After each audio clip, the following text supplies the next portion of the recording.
سورۃ النمل کی آیت نمبر 6 تا 9 تلاوت کی گئی ہے۔ گزشتہ درس میں قرآن کریم کی حقانیت اور ایمان والوں کی صفات بیان ہوئی تھیں کہ نماز کا اہتمام کرنا، زکوٰۃ کا اہتمام کرنا اور اس بات کا یقین رکھنا کہ اللہ تعالیٰ کے سامنے حاضری ہوگی، یہ ایمان کی بنیادی صفات ہے۔ اور اہل کفر کا ذکر آیا تھا کہ ان کے لیے دنیاوی اعمال وہ مزین کر دیے گئے ہیں اور آخرت میں وہ بڑے خسارے والے لوگوں میں سے ہوں گے۔ آج کے درس میں جو آیات پڑھی گئی ہیں، ان میں پہلی آیت میں پیغمبر صلی اللہ علیہ وسلم کو تسلی ہے کہ اگر کل کائنات وہ آپ کی رسالت کو نہ مانے، تسلیم نہ کرے، آپ کی نبوت کا انکار کر دے، تو آپ کے لیے یہ بھی کافی ہے کہ اللہ کی ذات جو بہت بڑی ذات ہے، قرآن کریم کی عطا اس کی طرف سے ہے، اور بڑی ذات کے ساتھ تعلق کا ہونا یہ بھی بہت بڑی تشفی اور تسلی ہوا کرتا ہے کہ دنیا میں اگر کسی بندے کا کسی بہت بڑے آدمی سے تعلق ہو، جو بہت کوئی آخری عہدہ ہو جس کے پاس، اور باقی لوگ اس کی بات کو تسلیم نہ کریں، جبکہ حقیقتاً وہ اسی بڑے آدمی کا پیغام لوگوں تک پہنچا رہا ہو، تو اس کو غم کرنے کی کوئی ضرورت نہیں جب بڑا شخص وہ یقین رکھتا ہے جس آدمی نے اس کو پیغام کے لیے بھیجا ہے کہ اپنے کام کو پورا کر رہا ہے۔ تو سفیر اور بھیجے ہوئے شخص کو کسی قسم کا غم نہیں ہوتا، بلکہ ایک اطمینان ہوتا ہے۔ فرمایا کہ آپ کا کام یہ ہے کہ آپ صرف دعوت دے دیں، اور جو مان لیتا ہے بہت اچھی بات ہے، جو نہیں مانتا اس کا آپ غم نہ کریں۔ یہ دعوت کا ایک بہت بہترین اسلوب اور اصول ہے کہ داعی کے ذمے منوانا نہیں ہے، بتانا ہے۔ وہ بتا دے، پھر کوئی مانتا ہے تو مان لے، نہیں مانتا تو نہ مانے۔ دوسرا مضمون جو شروع ہو رہا ہے اس کا کچھ حصہ آج کے درس میں آ رہا ہے اور کچھ انشاءاللہ کل آ جائے گا۔ موسیٰ علیہ السلام کا واقعہ ہے۔ قرآن کریم میں مختلف مقامات پر یہ واقعہ تفصیل سے بیان ہوا ہے۔ آج جو آیات پڑھی گئی ہیں ان میں موسیٰ علیہ السلام کو اللہ تعالیٰ کی طرف سے جب نبوت دی گئی تو اس کا ذکر ہے۔ موسیٰ علیہ السلام جب مدین کی طرف گئے، وہاں شعیب علیہ السلام سے ملاقات ہوئی، انہوں نے ایک عرصے تک اپنی خدمت کروائی، پھر اس کے بعد اپنی ایک بیٹی کا نکاح حضرت موسیٰ علیہ السلام سے کروا دیا۔ ان کو واپس لے کر آ رہے تھے تو راستے میں اللہ تعالیٰ نے نبوت سے نوازا، اور اس کے ساتھ ساتھ اللہ تعالیٰ کی صفات کا ذکر ہے۔ آپ حضرات الفاظ کا ترجمہ دیکھ لیں۔ فرمایا وَإِنَّكَ لَتُلَقَّى الْقُرْآنَ، اور بے شک قرآن کریم آپ کو ملتا ہے مِن لَدُنْ حَکِیمٍ عَلِیمٍ، ایسی ذات کی طرف سے جو حکمت والی ہے اور جاننے والی ہے۔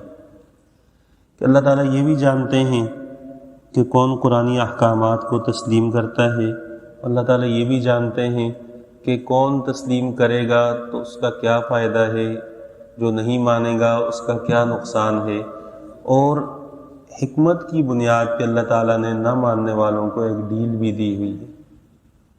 قرآن کریم ایمان والوں کے لیے تو ایمان کی زیادتی کا ذریعہ ہے، لیکن جب دلوں پر مہر لگ جائے تو پھر اس وقت قرآن کے الفاظ وہ اچھے نہیں لگتے، اس سے بغاوت پیدا ہوتی ہے، جیسے اہل کفر کا طرز قرآن کریم نے بیان کیا ہے۔ اس کیفیت سے پناہ مانگنی چاہیے۔ قرآن کریم بہت عظیم الشان اللہ تعالیٰ کی طرف سے دی گئی نعمتوں میں سے ایک بڑی نعمت ہے۔ مسلمانوں کے لیے بھی یہ بات قابل غور ہے کہ قرآن کریم سے تعلق اپنی اولاد کا بھی مضبوط رکھوایا جائے اور اپنا بھی تعلق مضبوط ہو۔ بعض دفعہ ایسا ہوتا ہے کہ بچوں کو شروع میں کچھ پارے حفظ کروا دیے جاتے ہیں یا حفظ کروانے کے بعد ان کو آزاد چھوڑ دیا جاتا ہے، پھر وہ قرآن کریم کو بھول جاتے ہیں، اس کا بہت بڑا وبال پڑتا ہے دنیاوی زندگی میں، اس کا بہت بڑا وبال پڑتا ہے۔ بعض اوقات اللہ تعالیٰ کی اتنی ناراضگی ہوتی ہے کہ اللہ تعالیٰ سجدے کی توفیق چھین لیتے ہیں، بندہ سجدہ نہیں کر سکتا۔ ہمارے استاد تھے، انہوں نے ایک مفتی عامر شہید رحمہ اللہ تعالیٰ نے ان کو بہت فراست سے نوازا تھا۔ انہوں نے ایک مرتبہ قرآن کریم کے بارے میں بات کرتے ہوئے اسی طرح کی بات کی تو ہمیں بالکل سمجھ نہیں آئی۔ ہم چھوٹے بچے تھے اس وقت، چھوٹے بچے تو ان چیزوں کو سمجھتے بھی نہیں ہیں جلدی، لیکن بعد میں بعض چیزیں کتابوں کی پڑھی ہوئی ہوتی ہیں، بعد میں مشاہدے میں آ جاتی ہیں۔ قرآن اتنی عظمت والی کتاب ہے کہ جو اس سے بے رخی کرے گا اللہ اس کی زندگی تنگ کر دیتے ہیں، اور قرآن میں اس کی صراحت بھی ہے، وَمَنْ أَعْرَضَ عَنْ ذِكْرِي فَإِنَّ لَهُ مَعِيشَةً ضَنْكًا، کہ جو ہمارے ذکر سے اعراض کرے گا ہم اس کی دنیا کی زندگی تنگ کر کے رکھ دیں گے۔ اور ذکر سے مراد اللہ کی یاد بھی ہے، اور ذکر قرآن کریم کے لیے بھی لفظ استعمال ہوتا ہے، بلکہ معرب باللام تو خاص قرآن کا خاصہ ہے، اِنَّا نَحْنُ نَزَّلْنَا الذِّكْرَ وَإِنَّا لَهُ لَحَافِظُونَ، وہاں ذکر سے مراد قرآن ہی ہے سب کے نزدیک۔ تو پیغمبر کو تسلی دی گئی کہ یہ اتنی بابرکت کتاب اللہ تعالیٰ کی طرف سے آپ کو مل رہی ہے، آپ اس کو لوگوں تک پہنچا دیں، نہ ماننے کی وجہ سے غم میں نہ پڑیں۔ اور یہی مضمون سورۃ الشعراء کے شروع میں بھی مختلف الفاظ میں گزر چکا ہے۔ اذ قال موسیٰ لأہلہ، جب موسیٰ علیہ السلام نے اپنے گھر والوں سے فرمایا انی آنست نارا، میں آگ دیکھ رہا ہوں۔ یہ اس وقت ہوا جب وہ واپسی میں مصر کی طرف آ رہے تھے، راستہ بھول گئے، سردی کا زمانہ تھا، تو اپنے گھر والوں سے کہا کہ میں وہاں دور آگ دیکھ رہا ہوں۔ کوہ طور پر ان کو آگ نظر آئی، گھر والوں سے کہا کہ میں آگ دیکھ رہا ہوں۔ یہاں اذ قال موسیٰ لأہلہ، گھر والوں سے کہا، گھر والوں سے کہا، اس سے یہ بھی اشارہ ملتا ہے کہ بیوی کا تذکرہ صراحت کے ساتھ مجالس میں نہ کیا جائے۔ مثلا اگر کہیں بات کرنی ہو تو یوں کہہ دیا جائے کہ ہمارے گھر والے اس بات کو نہیں مانتے، یا گھر والوں نے اس چیز کا کہہ دیا ہے۔ بیوی کا نام لینا یہ مجلس کے آداب کے بھی خلاف ہے اور غیرت کے بھی خلاف ہے، تو بیوی کا نام نہ لیا جائے، اس کو گھر والوں سے کہہ کر تعبیر کر دیا جائے، اس لیے کہ یہاں موسیٰ علیہ السلام کے ساتھ ان کی صرف بیوی تھی، بچے نہیں تھے، تو بیوی کے لیے اہل کا لفظ بولا جاتا ہے۔ قرآن کریم میں یہاں بھی ہے، آگے سورہ احزاب میں بھی آ جائے گا، سآتیکم منہا بخبر او آتیکم بشہاب، میں عنقریب تمہارے لیے اور کوئی راستے کی خبر لے کر آ جاؤں گا۔ آگ ہے تو کچھ لوگ بھی ہوں گے، یا تو راستہ معلوم کر لوں گا، یا پھر او آتیکم بشہاب قبس، کوئی دہکتا ہوا انگارہ لے کر آ جاؤں گا، لعلکم تصطلون، تاکہ اس سے تم آگ سلگا لو اور آگ کی تپش حاصل کر لو۔ اس سے یہی معلوم ہوا کہ اسباب کا اختیار کر لینا یہ توکل کے خلاف نہیں ہے۔ جیسے موسیٰ علیہ السلام نے آگ دیکھی تو وہاں کسی سے پتہ پوچھنے کے لیے گئے، یا سردی سے بچاؤ کا ذریعہ اختیار کرنے کے لیے آگ لینے کے لیے گئے، تو شریعت میں اس کی اجازت ہے۔ بعض لوگوں پر تصوف کا غلبہ ہوتا ہے، وہ اسباب اختیار کرتے بھی نہیں ہیں اور کرنے والے کو بھی سمجھتے ہیں کہ شاید اللہ تعالیٰ پر اس کا بھروسہ نہیں ہے۔ ایسا نہیں ہے، اسباب اختیار کیے جائیں، نتیجہ اللہ کے حوالے کر دیں، یہ توکل ہے۔ اسباب اختیار کرنے کی ممانعت نہیں ہے۔ بندے کو حکم یہ ہے کہ وہ وضو کرے، مسجد کی طرف آ جائے۔ اب نماز پڑھ سکتا ہے یا نہیں، یہ اللہ کے حوالے کر دے۔ شیخ الہند رحمہ اللہ کے بارے میں آتا ہے کہ حضرت کو جب مالٹا میں قید کیا گیا تو جمعہ والے دن حضرت اٹھ کر گئے اور جیل کی جو دیوار تھی وہاں تک پہنچے، اور پھر وہاں جا کر کہا کہ یا اللہ میں جمعہ پڑھنے جا رہا ہوں لیکن آگے دیوار ہے، تو یہاں تک میں آ سکتا تھا، اب آگے کے حالات تو جانتا ہے۔ اس کے بعد واپس آ گئے۔ تو جتنا بس میں ہے یا جتنا کرنے کا حکم دیا گیا ہے اتنا کر لے، اس کے بعد انجام کیا ہوتا ہے اللہ تعالیٰ کے حوالے کر دے، یہ توکل ہے۔ تو اسباب کی کلیتاً نفی کرنا یہ بہت سارے احکامات کو رد کر دینے کے مترادف ہے۔ موسیٰ علیہ السلام جلیل القدر پیغمبر، اللہ تعالیٰ کی طرف سے دل کو تقویت ملی ہوئی۔ انبیاء علیہ السلام کے بارے میں یہ ضابطہ یاد رکھیں کہ انبیاء کو جب نبوت دی جاتی ہے تو اس سے پہلے ان کے دلوں کو سنوار دیا جاتا ہے، اور یہ وہ لمحات ہیں جب ان کو نبوت دی جا رہی ہے۔ جب نبوت ملتی ہے تو اس سے کچھ عرصہ پہلے انبیاء کے دلوں کو سنوار دیا جاتا ہے، جیسے پیغمبر صلی اللہ علیہ وسلم کے بارے میں آتا ہے حبب الیہ الخلا، کہ نبوت ملنے سے پہلے پیغمبر صلی اللہ علیہ وسلم کی عادت مبارکہ ایسی بن گئی تھی کہ تنہائی میں بیٹھنے کو بہت پسند کرنے لگے تھے، کہ خلوت ہو، کوئی نہ ہو۔ اور جب بندہ اللہ تعالیٰ کی طرف رجوع کرتا ہے اس کے لیے بہترین اوقات جو ہیں ذکر کے وہ ہیں کہ جن میں انسان کسی سے اور تعلق نہ رکھے، خالصتاً اللہ تعالیٰ کی طرف رجوع۔ ہمارے استاد تھے کوئٹہ کے مفتی حبیب اللہ صاحب، جامعۃ الرشید میں ان کے کئی اعزاز تھے۔ ایک، ان کو کوئی طالب علم پہلے سلام کرے ایسا نہیں ہو سکتا، وہ طالب علم کو ہمیشہ پہلے سلام کرتے تھے، یعنی طالب علم سے پہلے کہہ دیتے تھے السلام علیکم۔ بعض دفعہ دور سے آتے ہوئے طالب علم کو دیکھتے اور یہیں سے زور سے سلام کر دیتے، آواز میں بہت کڑک قسم کی آواز تھی ان کی۔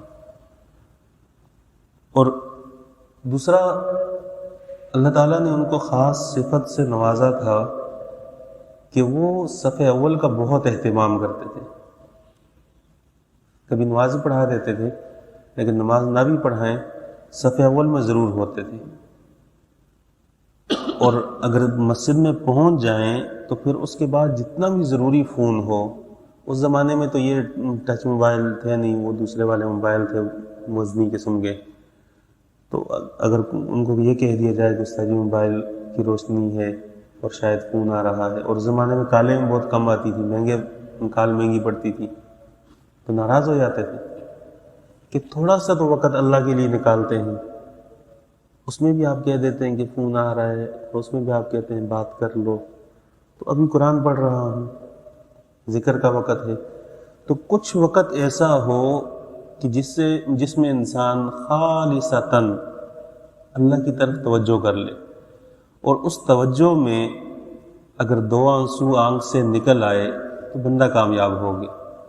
حدیث میں رجل ذکر اللہ خالیا فاضت عیناہ، کہ اللہ 7 بندوں کو عرش کے سائے میں جگہ دے گی، ان میں سے ایک وہ بندہ ہے اکیلا بیٹھا ہوا اللہ کو یاد کرے، آنکھ سے آنسو نکل آئے، کامیاب ہو گیا۔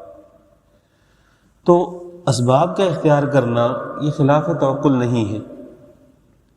حضرت موسیٰ علیہ السلام نے اپنے گھر والوں سے کہا کہ میں سآتیکم منہا بخبر وآتیکم بشہاب، کہ کوئی کسی سے راستہ پوچھاؤں گا یا پھر تمہارے لیے کوئی آگ کا سلگتا ہوا شعلہ لے کر آ جاؤں گا، تو اس سے گرمی حاصل کر لو گے۔ یہاں پر یہ جو لفظ استعمال ہوا ہے سآتیکم منہا بخبر او آتیکم من، یہ جو کم کا لفظ ہے یہ جمع کے لیے استعمال ہوتا ہے۔ جو شروع میں معلم القرآن کا دورہ ہوا تھا تو اس میں مضمرات، ضمیریں وغیرہ وہ ساری پڑھائی گئی تھی۔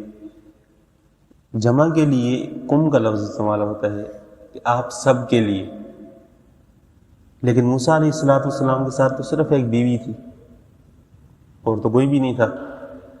مفسرین نے لکھا ہے کہ بیوی کے ساتھ بات چیت کرتے ہوئے اس کی تعظیم کا خیال رکھا جائے۔ یہ انبیاء کا طریقہ کار ہے کہ بیوی کی ایک عظمت ہے، تعظیم ہے، اس کا خیال رکھا جائے، خاص طور پر اولاد کے سامنے اس کی غلطی بھی ہو اس کو ڈانٹا نہ جائے۔ بہتر صورت یہ ہے کہ میاں بیوی کا اگر جھگڑا ہو تو اولاد کو ایک طرف کر کے آپس میں الگ سے بیٹھ کر بات کرے۔ اس میں آوازیں بلند ہو جاتی ہیں جو بھی ہو، لیکن جہاں تعظیم کا مقام ہے وہاں اس کو رسوا نہ کیا جائے۔ اولاد بیوی کے لیے تعظیم کا ذریعہ ہے آگے چل کر، اور حدیث میں ہے کہ جس آدمی نے کسی شخص کو اس کے عزت کے مقام پر جا کر رسوا کر دیا، اللہ تعالیٰ اس کو ایسی جگہ رسوا اور ذلیل کریں گے کہ جہاں اس کو عزت کی بہت ضرورت ہوگی، یعنی اعلیٰ رؤوس الخلائق، ساری کائنات کے سامنے اللہ اس کو رسوا کرے۔ ہمارے زمانے میں فیشن ہے کہ میں اس کو یہاں نہیں، اس کے آفس میں جا کر اس کو ایسا کروں گا، اس کے سارے مزدور دیکھیں گے اور میں یوں کروں گا اور یوں کروں گا۔ تو تعظیم کا معاملہ گھر والوں کے ساتھ بھی ہو، یہ انبیاء کا شیوا ہے۔ پیغمبر صلی اللہ علیہ وسلم کی زبان مبارک سے بھی احادیث میں الفاظ منقول ہیں جس میں جمع کے صیغے ازواج مطہرات میں سے ایک ایک کے لیے استعمال ہوئے ہیں۔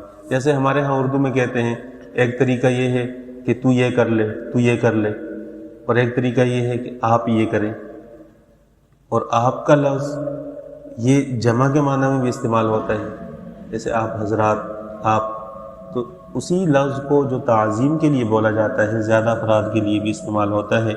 فلما جاءہا، جب وہاں آ گئے تو نودیا انبوری کمن فی النار ومن حولہا، آواز دی گئی کہ برکت دی گئی ہے اس کو جو آگ میں ہے اور جو اس کے ارد گرد ہے۔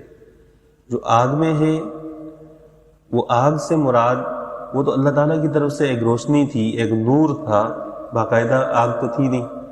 تو فرمایا کہ جو آگ میں ہے اور اس کے ارد گرد ہے اس میں برکت دی گئی ہے۔ مراد فرشتے اور موسیٰ علیہ السلام کی ذات ہے کہ آگ میں فرشتے ہیں اور جو باہر کا حصہ ہے وہاں موسیٰ علیہ السلام ہے، یا اس کے برعکس بھی بعض مفسرین نے موسیٰ علیہ السلام جب وہاں پہنچے تو ان کو احساس ہوا کہ یہ اس طرح کی آگ تو ہے نہیں، تو اس کے اندر داخل ہوئے۔ بوری کا من فی النار، جو آگ کے اندر ہے، ومن حولہا، اور دائیں بائیں اس کے ارد گرد جو فرشتے ہیں۔ یہ دونوں تفسیریں مفسرین نے کی ہیں۔ بعض اہل تصوف نے یہاں بہت پیچیدہ قسم کی بحث شروع کر دی کہ اللہ تعالیٰ کی ذات حلول کر گئی اور یوں ہوا، اس طرح کی چیز کا شریعت سے تعلق نہیں۔ جو واضح تفاسیر ہیں وہ یہی ہیں کہ فرشتے اور موسیٰ علیہ السلام کی ذات، اور یہ جو آواز دی گئی اس آواز کی کوئی جہت متعین نہیں تھی، ہر طرف سے یہ آوازیں آ رہی تھیں۔ مفتی شفیع صاحب رحمہ اللہ نے معارف القرآن میں لکھا ہے کہ یہ ایسی آواز تھی جو موسیٰ علیہ السلام کو آئی کہ ان کے جسم کے اعضاء نے بھی یہ آواز سنی، کانوں کے علاوہ دیگر اعضاء نے بھی اس آواز کو سنا اور محسوس کیا۔ سبحان اللہ رب العالمین، اور پاک ہے اللہ جو تمام جہانوں کا رب ہے۔ وہ جہاد سے بھی پاک ہے، وہ سمتوں سے بھی پاک ہے، وہ کسی قسم کی تشبیہ سے پاک ہے۔ کہ موسیٰ علیہ السلام کو تعلیم دینا مقصود تھا کہ اللہ کی آواز ہے تو اس کے لیے جہت کا تعین نہ کیا جائے کہ فلاں جگہ سے آواز آ رہی ہے اللہ وہاں ہے، ایسا نہیں، اللہ ہر جگہ ہے۔ پھر اس کی تعین کس طرح ہے اللہ جانتا ہے کہ اس کی کیا کیفیت ہے اس کی آواز کی، پھر اس کے جو سلسلے احادیث میں یا قرآن کریم میں ید کے معنی میں، ہاتھ کے معنی میں ہے یا ساق کے معنی میں ہے، اس کی کیفیت ہم نہیں جانتے۔ اللہ تعالیٰ نے فرمایا ہے، ہم اسی طرح اس کو مانتے ہیں۔ یا موسیٰ انہ انا اللہ العزیز الحکیم، اے موسیٰ بے شک بات یہ ہے کہ وہ میں ہوں اور میں اللہ ہوں اور میں غالب ہوں اور میں حکمت والا ہوں۔ اللہ تعالیٰ نے اپنا تعارف کروایا ہے۔ یہ جو قرآن کریم میں اس طرح کے الفاظ آتے ہیں جہاں پر اللہ تعالیٰ کی طرف سے اپنا تعارف کروایا جاتا ہے، یہ بڑے جامع کلمات ہوتے ہیں۔ ان میں اسم اعظم ہوتا ہے۔ کوئی شخص دعا مانگنا چاہے تو ان الفاظ کو سامنے رکھیں، یا اللہ، یا عزیز، یا حکیم، پھر اس کے بعد دعا مانگے تو اللہ تعالیٰ اس دعا میں تاثیر پیدا فرما دیتے ہیں۔ اللہ تعالیٰ سے دعا ہے